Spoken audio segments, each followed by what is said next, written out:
Okay, so the next part of our animation is to animate the prices falling, and I'm going to do a couple of different things here and split this into two tutorials. First I'm going to animate the prices word, then I'm going to animate the falling word in a slightly different way. Once again, the first thing I'm going to do is to create a movie symbol out of this. So use my naming convention.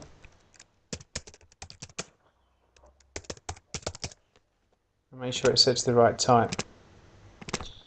And I want to keep that font, so I'm just going to go back to here and take from where it says falling prices. I'm just going to copy all of that and then go back to my library. Go to my falling prices movie clip, come into the timeline for that movie clip. I'm just going to paste that in there. I'm actually going to just create another layer and paste it again, because what I'm going to do is actually separate it into two separate bits of text. So on this layer I will have my word falling, and this layer I will have the word prices. I'm just going to go in and edit those with my text tools. Take out the word I don't want in each one.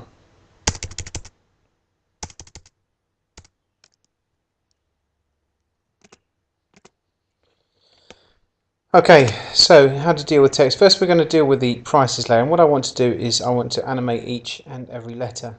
So there's a couple of tricks and tools to help us do that. First we're going to have to make every letter a symbol.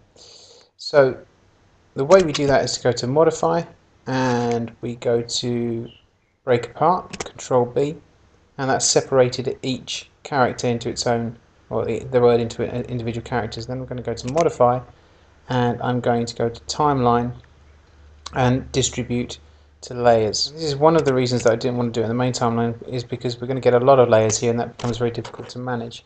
But you can see that that break apart and distribute to layers action has put each individual symbol, it's converted them to symbols, so we've got each individual letter as a symbol and on its own individual layer. So I can actually start to do some animation with those quite quickly.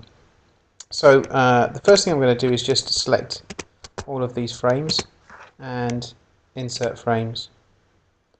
And then the next thing I'm going to do is to right click and create motion tweens. Now we actually want the word to form here, but what I'm going to do is to just move the letters to where I want them to be in each case at this point in time. It's going to look counterintuitive. We're going to have them falling in, so I'm going to move them up at different heights. I'm just going to select each one, holding down the shift, and just move them up to a range of different heights. It's completely arbitrary what I'm choosing here. So at this point in time the word is formed. At this point in time the the text is moving up. Okay, so all I'm going to do is just reverse that. I'm going to right click, reverse keyframes on each layer. So now I've just reversed those keyframes. You can see that it starts in this position and finishes where we want it to be. The next tutorial we're going to have a look at how we animate the fallen word.